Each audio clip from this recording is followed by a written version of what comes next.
Hello guys, welcome on my channel. आज की video से मेरे चैनल पे एनिमे कंटेंट आएगा और मैं इस वीडियो में आज अपना ओपिनियन दूंगा कि कौन है वो top 10 strongest characters in Tokyo Revengers. So with a big spoiler alert from manga, obviously let's begin.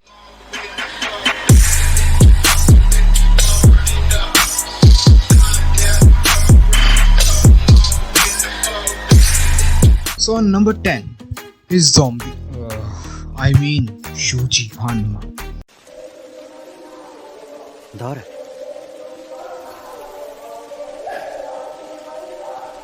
ダリー。俺が誰とかどうでもいいけど、一応今仮でメビウスを仕切ってるあんまだ。めんどくせえなマイキー。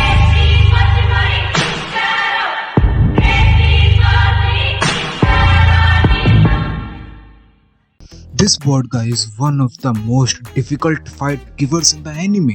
और I can say कि ये बहुत ज्यादा ही ड्यूरेबल है, मतलब हद से ज्यादा ड्यूरेबल है। इसका अंदाजा आप इस बात से लगा सकते हैं कि स्वयं ड्राकेन ने इसे ज़ॉम्बी नाम दिया है, क्योंकि ड्राकेन इसको मार मार के थक गया, बट मजाल है जो इसके सर से जूं भी हिला हो। ये सिर्फ एक सख्त जान नहीं है, ये बड़ा बलवान भी है।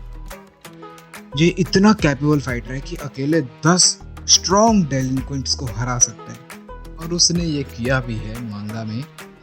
इसी की वजह से वो खुद को इकेबुकारो शिनिगामी के नाम से बुलाता है। ये इतना स्ट्रॉन्ग था, यही एक रीजन था कि ये अपनी लाइफ से बोर हो चुका था। बट तभी इसकी लाइफ में आया किसाकी तेता, जिसके साथ उसने बहुत मजे किए। मतलब इतने अजीब अजीब काम बोले किसाकी ने इसको करने के लिए, और इसको वो सब करने में मजा आया। हानमा एक थ्रिल लवर है, इसको बहुत ज़्यादा थ्रिल चाहिए अपनी लाइफ में, जो इसको किसाकी के साथ अच्छे से मिला। और उसके इतने स्ट्रॉन्ग होने की और इतने अमेजिंगली स्किल्ड होने की वजह से वो इस लिस्ट में नंबर 10 पे आना डिजर्व करता है। On number 9 is Kanji Mochizuki AKA Mochi. Mochi is one of the 4 heavenly kings and one of the strongest Tenjiku executives. उसने सिर्फ एक मुक्के में चिफियू को नॉकआउट कर दिया। ना सिर्फ इतना, उसने one of the most deadly Duo angry and smiley को एक टाइम पर पीट दिया, और वो दोनों उसके सामने कुछ नहीं कर पाए, क्योंकि उसकी रॉ स्ट्रेंथ बहुत डिवास्टिंग थी। और उसकी ऐसी ही मॉन्स्ट्रस रॉ स्ट्रेंथ की वजह से चिफियू ने उसको गोरिल्ला नाम दिया, और मैं भी इसीलिए उसको नंबर 9 पे रखा, उसकी रॉ स्ट्रेंथ और कॉम्बैट स्किल्स की वजह से। On number 8 is Shiya Kawata, aka Angry, in his the Blue Orc form. Cause the Blue Orc form is so far the strongest division leader / vice leader in Toman. He is younger brother of Smiley, and his normal form is not that impressive. But in his Blue Orc form, he became a goddamn demon. And his endurance is मतलब उसकी हाथ और लात दोनों तोड़ दी थी हैतानी brothers ने। पर जब इसके अंदर का राक्षस जाग गया तो फिर इसने हैतानी ब्रदर्स की माँ फैमिली फ्रेंडली मतलब इसने दोनों हैतानी रेंडो एंड रैन ब्रदर्स को वन हिट कर दिया। सिर्फ एक पंच में ये दोनों स्ट्रॉन्ग डेलिंक्वेंट्स, मतलब one of the top delinquents in Japan को वन हिट कर दिया। मानना पड़ेगा। ना सिर्फ इतना, पूरा मूड खराब कर दिया तुम्हारी माँ का। इसने former 5th division captain Yoshiro Muto AKA Mucho को भी वन हिट कर दिया। जबकि मूचो एक बहुत खतरनाक आदमी था। पहले मैं एंग्री की जगह पे मूचो को ही रखने वाला था, बट मैंने दोनों को कंपैरिजन किया और मेरे को एंग्री ज़्यादा स्ट्रॉन्ग लगा उसके ऑब्वियसली ब्लू ऑर्क फॉर्म में। मूचो एक बहुत खतरनाक आदमी था। उस पे एलिगेशंस थे कि उसने हाफ मर्डर कर दिया था, जिसकी वजह से हानमा को भी उससे डर लगने लगा। तो सोचिए फिर वो किस लेवल पे था। पर उसका शरीर वज्र जैसा था कि एक इमोशन नहीं था उस बंदे के चेहरे पे, कुछ कर लो, वो दानव आदमी था एकदम। पर इस चूहे ने उस दानव को वन हिट कर दिया। और ये भी नहीं, इसने मोची को भी वन हिट कर दिया। और इसकी ताकत का आप अंदाजा इसी से लगा सकते हैं। कि स्माइली ने बोला है कि जब एंग्री उसके ब्लू ऑर्ग फॉर्म में होता है तो वो स्माइली से 100 टाइम्स ज़्यादा स्ट्रॉन्ग हो जाता। तो उसकी इसी ओवरवेलमिंग स्ट्रेंथ से हम उसे इस लिस्ट में नंबर 8 पर रख रहे हैं। Now on number 7 is Kakucho Hitto, who is also a top executive of Tenjiku, and he is one of the 4 heavenly kings. He is the most loyal man of Izana, and लोग मानते हैं कि वो इजाना जितने strong है। Not only this, उसने मूचो को 1 hit में नॉक आउट कर दिया था, वही मूचो जो दानव था। एंड द पॉइंट इज फिर ये सब काम तो ऑलरेडी एंग्री कर चुका है, तो फिर ये एंग्री से ऊपर क्यों? इसने एंग्री को भी नॉकआउट कर दिया उसके द ब्लू ऑर्ग फॉर्म में सिर्फ एक पंच से। तो फिर आप इसकी स्ट्रेंथ का लगा सकते हैं। ना सिर्फ इतना, ये हद से ज़्यादा ड्यूरेबल है। इसने एक बुलेट को सरवाइव कर लिया। और इस रॉ स्ट्रेंथ और कॉम्बैट स्किल्स के ऊपर अगर हम देखें तो फिर ये बंदा डिजर्व करता था नंबर 7 पे होना। Now at number 6 is ताकेयोमी आकाशी। ताकेयोमी आकाशी ने अपनी स्ट्रेंथ का बताने के लिए एक कोट बोला था, जिसमें उसने बोला था कि subscribe to bookstore. Jokes aside, उसने बोला था कि Shin used to tell me this, you sure are the rain bringer। वाह क्या एक्टिंग कर रहा है। ताकेयोमी aka God of War is one of the most strongest personalities in the whole series. He is vice president of Brahman gang and स्वयं शिनिचिरो की उसने मदद की थी ब्लैक ड्रैगन्स को गोल्डन एरा में स्ट्रॉन्गेस्ट गैंग बनाने में, और जिसके बाद उसको शिनिचिरो ने रेन ब्रिंगर और गॉड ऑफ वॉर का नाम दिया। हालांकि इसके इतने कुछ फाइट सीन्स अभी तक दिखाए नहीं गए हैं, ना मांगा में और एनीमे में तो अभी तक इंट्रोड्यूस ही नहीं हुई है। बट जैसे इसकी बैक स्टोरी बताई गई है उस हिसाब से ये एक बहुत स्ट्रॉन्ग पर्सनैलिटी लगता है। यही रीजन है कि ये नंबर 6 पर है। So moving toward number 5. At number 5 is Senju Kawaragi, जो कि वैसे तो एक incredibly skilled female fighter है। और जैसे ताकेयोमी आकाशी की कोई अभी तक फाइटिंग मोमेंट्स दिखाए नहीं गए हैं, सिर्फ स्टोरी बताई गई है, वैसे ही सेंजू की भी अभी तक कोई फाइटिंग मोमेंट्स नहीं दिखाए गए हैं। बट एक रेफरेंस काइंड ऑफ दिया था उसकी बैक स्टोरी का, जिसमें साउथ टेरेनो ने बोला था कि वो किसी के सामने अभी तक अपनी फुल लाइफ में फाइट करने से पहले नर्वस नहीं फील किया था, जैसा वो सेंजू को देख के कर रहा था। और ये चीज़ इनफ है उसको एक स्ट्रॉन्ग प्रतिद्वंदी बनाने में। और सेंजू ब्राह्मण गैंग की लीडर है, तो कुछ तो बात होगी उसमें। इस वजह से सेंजू है नंबर 5 पे। अब जो नंबर 4 पे है वो मे भी आपको ऑफेंड कर सकता है, क्योंकि नंबर 4 पे है खुद केन रियोगुची एके ड्राकेन। जाने से पहले प्लीज सुनो, एक मैं जो अपनी रीजंस बताऊंगा, जो प्रूफ साबित करूंगा कि हाँ ये बंदा 4th पे डिजर्व करता है। इससे ऊपर अभी जो हैं वो इससे ज़्यादा डिजर्व करते हैं इससे ऊपर की पोजीशन के लिए। तो फर्स्ट ऑफ ऑल सुन लो, उसके बाद अगर तुमको गलत लगे तो तुम कमेंट लिखना कि हाँ ये गलत है, और मैं अपनी हार एडमिट कर लूँगा। बट अगर मैं सही हूँ तो फिर मेरी पहले सुन तो लो, डिसलाइक मत करो। वाह क्या एक्टिंग कर रहा है। Without a doubt, Draken one of the most physically strongest character है फुल सीरीज में। ड्राकेन की ताकत का अंदाजा इस चीज से लगा सकते हैं कि वो अकेले ही 100 ब्लैक ड्रैगन्स के मेंबर्स को पीट दिया। उसने हानमा को हराया, जो कि खुद में एक अचीवमेंट है ज़ॉम्बी को हाथों से हरा देने की। ड्राकेन तोमेन का वाइस प्रेसिडेंट है और ब्राह्मण गैंग का एक नॉर्मल मेंबर है। उसने एक नाइफ के स्टैब को सरवाइव कर लिया। वो एक मॉन्स्टर जैसी फिजिकल स्ट्रेंथ रखता है। उसने टेरेनो को पंच किया और टेरेनो कुछ कदम पीछे जाके गिर गया। एमा की डेथ जब हुई थी तब उसने माइकी को 6 से 7 मुक्के मारे और माइकी नॉकआउट हो गया।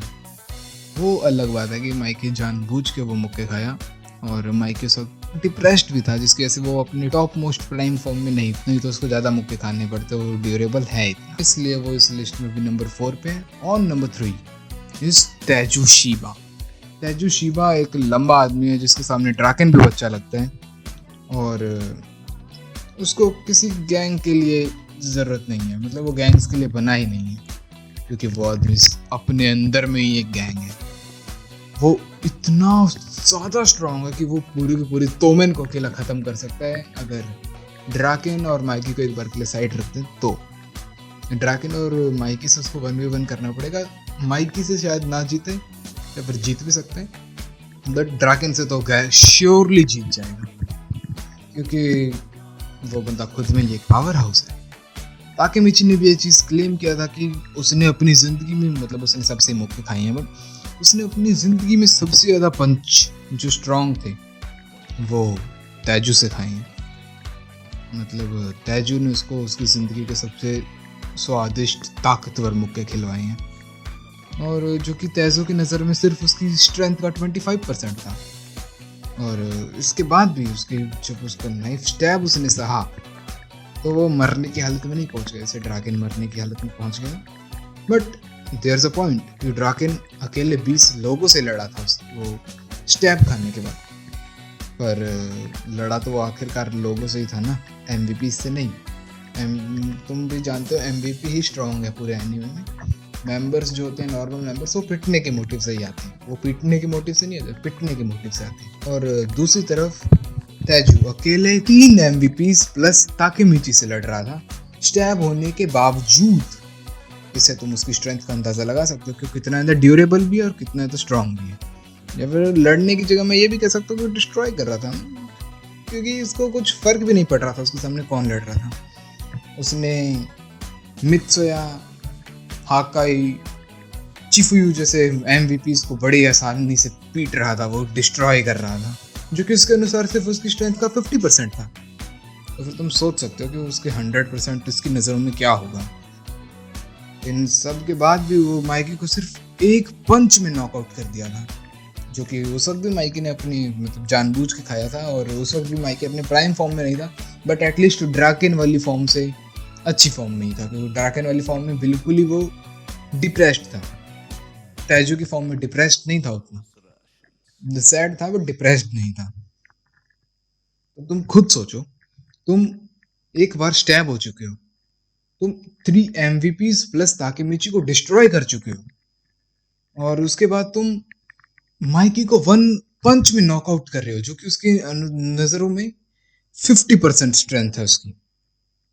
तो फिर सोचो वो किस लेवल पे होएगा अगर वो अपनी 100% स्ट्रेंथ का यूज़ करता है। तो हाँ, सिर्फ इतना मैं बहुत बार बोल चुका हूँ इस पूरी की पूरी वीडियो में, ना सिर्फ इतना, बट उसका सेंस बन रहा है।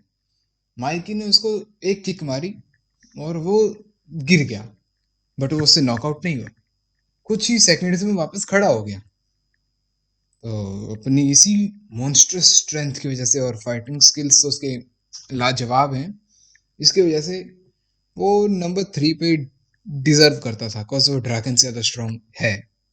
मैं भी एक ड्रैगन फैन हूँ, अगर तुम मेरा लोगो देखोगे तो तुमको पता चल जाएगा मैं ड्रैगन। भाई भाई कहकर पीठ में वार करते हैं, ऐसे कारनामे अक्सर अपने जिगरी यार करते हैं।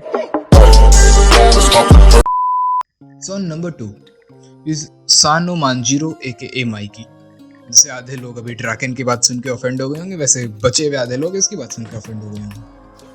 बट एक बार मेरी बात सुन लो, देख लो कि फर्स्ट नंबर पे कौन है, मेरे को मेरा पॉइंट रखने दो, फिर तुम कर लेना जो तुमको करना है। माइकी, और I can say invincible Mikey is the most skilled character in whole series, but still there is a guy Taiju Shiba, जिसको उसकी स्किल्स से भी कुछ मतलब नहीं है। और तैजू शिबा अकेला नहीं है जो उसकी लात सह लिया है, हानमा भी है उनमें से एक। सहा नहीं है, उसने रोक दी थी हानमा ने बीच में ही उसकी किक, बट उसने माइकी ने हानमा को भी डिफीट कर रखा है सिर्फ एक किक में। तो अगर मैं जो बोल रहा हूँ तुमको समझ आ रहेगा, क्योंकि तुम इस वीडियो पे आए ही इसलिए क्योंकि तुमने देखा है टोक्यो रेवेंजर्स, मांगा भी पढ़ी है, तभी तुमको इन स्पॉइलर से कोई दिक्कत नहीं है। सो हाँ, वो एक स्ट्रॉन्गेस्ट कैरेक्टर कहलाने के लायक है। अगर देखा जाए तो वो MVPs में 1 या 2 MVPs से ही एक साथ लड़ सकता है, इससे ज़्यादा से नहीं, या फिर 3 भी मान के चलो कि हाँ अगर तैजू से ऊपर है तो फिर 3 MVPs, इससे ज़्यादा से वो लड़ेगा तो फिर वो ओवर नंबर हो जाएगा कि आउट नंबर हो जाएगा। तो फिर इसलिए उसको थोड़ी सी दिक्कत हो सकती है अगर वो 2-3 MVP से ज्यादा से एक टाइम पे लड़ाई करते। मगर फिर भी माइकी ने तेजू, इजाना, ओसुनुई, हानमा जैसों को हराया है और खुद को इनविंसिबल होने का एक मतलब दिया है। इन चीजों को ध्यान में रखते हुए मैंने माइकी को सेकंड पर रखा। अब घड़ी आ गई है नंबर 1 की। तुम शायद शॉक हो जाओगे कि हाँ नंबर 1 पे ये नहीं होना चाहिए था, इसका तो नंबर 2 या नंबर 3 पे होना चाहिए था। बट अब जो मैं बोलूंगा वो उसको नंबर 1 पे होना डिजर्व करवाए। Cause number 1 is a demon, or I can say definition of demon, south Terrano. एक हाथ से इस बंदे ने इनोई को उठा रखा था, दूसरे हाथ से ये बाइक कंट्रोल कर रहा था। खुद सोच के देखो कि कितना दर्दनाक होएगा अगर तुम इसको ट्राई करोगे तो। पर ये इसके लिए कुछ नहीं था, ये उसके पास राक्षस जैसी रॉ स्ट्रेंथ है। मतलब सोच ही लो फिर क्या है वो आदमी। उसने सिर्फ 3 से 4 मुक्कों में ड्रैकन को बुरी तरीके से पीटा था। बहुत 3-4 मुक्के ही मारे थे, ज्यादा नहीं पीटा था। बट उन्हीं मुक्कों में ड्रैकन की चीखें निकल गई थी। मतलब आ वाली चीखें नहीं, वो गिर गया था, हिल नहीं पा रहा था दर्द की वजह से। उसने स्ट्रॉन्गेस्ट डुओ, मैं deadliest, one of the strongest नहीं करूँ, मैं स्ट्रॉन्गेस्ट डुओ की बात कर रहा हूँ। वाकाशा इमाउशी और कैजू आराशी को एक साथ पीट दिया था बिना किसी दिक्कत के। पर ये भी उसकी ताकत का एक बस नमूना था। अब मैं बताता हूँ कि वो किस वजह से इस नंबर पे डिजर्व करते हैं। जब वो जेल में था तब शिबुया जस्ट हुआ ही था, शिबुया इंसिडेंट हुआ ही था जस्ट, और जेल में उसके साथ तेंजिकु के एक टॉप एग्जीक्यूटिव्स भी आए थे। उसने टॉप एग्जीक्यूटिव्स को देखा जिनमें हातानी ब्रदर्स, मोची, मूचो ये सब थे, और उसने अकेले इन सभी के सभी मतलब MVP से ऊपर वालों को अकेले पीट दिया, डिस्ट्रॉय कर दिया। कुछ दिक्कत ही नहीं हुई, सब ऐसे मरे पड़े हैं जमीन पे ऐसा लग रहा है। और ये सब इसने किस लिए किया? ये खुद को यकीन दिलाने के लिए कि हाँ यही है स्ट्रॉन्गेस्ट जापान का डेलिंक्वेंट। क्या ही कर रहे हो, इसी वजह से तो ये टॉप पे है। अब माइकी भी 2-3 को ही संभाल सकता है, इसने पूरा का पूरा तेंजिकु अकेले खत्म कर दिया। और अगर ये दोनों में, माइकी और टेरेनो में अभी तक तो फाइट हुई नहीं है, बट अगर इन दोनों में फाइट हुई तो मोस्ट प्रोबेबली चांसेस है कि इसको कुछ फर्क नहीं पड़ेगा माइकी की किक्स से, और उसने सेंजू की किक्स को भी सह लिया था। जी हाँ, तो अब मैं इजाना का भी नाम लेना चाहूँगा, बिकॉज मैं इसका नाम भी लिख सकता था इस लिस्ट में, बट मैंने नहीं लिखा। तो this was my opinion on top 10 strongest characters in Tokyo Revengers. Subscribe कर दो for more anime content. Till then see या।